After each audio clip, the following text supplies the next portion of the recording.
Mahzun bo'lma. Kasallik albatta ketadi. Musibatlar albatta ko'tariladi. Gunohlar kechiriladi, qarzlar uziladi, mahbuslar ozod bo'ladi.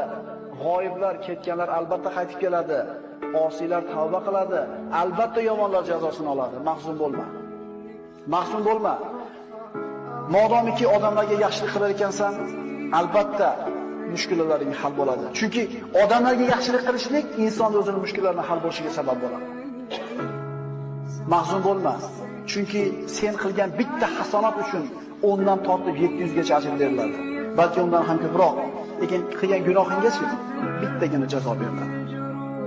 Mahzun bo'lma. Senda eng katta ne'mat bor. Chunki sen tavhid kalimasini aytganlardansan.